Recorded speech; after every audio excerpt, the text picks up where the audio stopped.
నేలపై కూర్చుని తినడం భారతీయ సాంప్రదాయం అయినప్పటికీ ఆరోగ్యపరంగా అది అందరికీ మంచిది కాదు.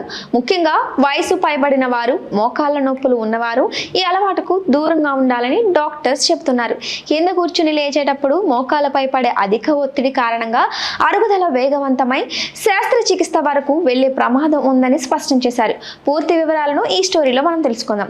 భారతీయ సంస్కృతిలో నేలపై కూర్చుని భోజనం చేయడం ఒక గొప్ప సంప్రదాయం. పూర్వీకులు ఆరోగ్యకరమైన అలవాట్లలో ఇదొకటిగా భావిస్తారు. అయితే ప్రస్తుత కాలంలో డైనింగ్ టేబుల్స్ వాడకం పెరిగిపోయింది. అసలు నేలపై కూర్చుని తినడం సరైనదా? దీనివల్ల మోకాలపై ఎలాంటి ప్రభావం పడుతుంది అనే ప్రశ్నలు అందరిలోనూ మొదలవుతుంటాయి. ఈ అంశంపై కొందరు నిపుణులు స్పష్టత ఇచ్చారు. ఆ విషయాలేంటో వివరంగా తెలుసుకుందాం. డాక్టర్స్ చెప్పిన దాని ప్రకారం మనం కూర్చునే విధానం, సమయం నేరుగా మన జీర్ణక్రియపై ప్రభావం చూపుతాయి. ముఖ్యంగా వంగి కూర్చోవడం వల్ల పొత్తి కడుపులోని అవయవాలపై ఒత్తిడి పడి జీర్ణక్రియ నెమ్మదిస్తుంది. ఇది కడుపు ఉబ్బరం, అజీర్ణం, భోజనం తర్వాత బరువుగా అనిపించడం వంటి లక్షణాలకు దారితీస్తుంది. జీర్ణక్రియ మందగించినప్పుడు శరీరం ఆహారాన్ని సమర్థవంతంగా విచ్ఛిన్నం చేయడంలో ఇబ్బంది పడుతుంది. ఇది ఎసిడిటీ లేదా గుండెలో మంట కూడా కావచ్చు.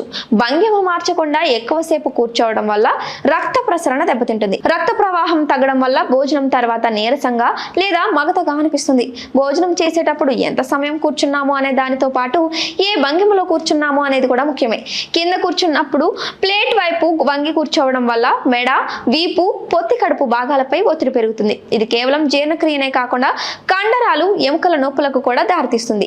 నిటారుగా కూర్చోవడం వల్ల అవయవాలపై ఒత్తిడి తగ్గి జీర్ణక్రియ సాఫీగా సాగుతుందని పేర్కొంటున్నారు.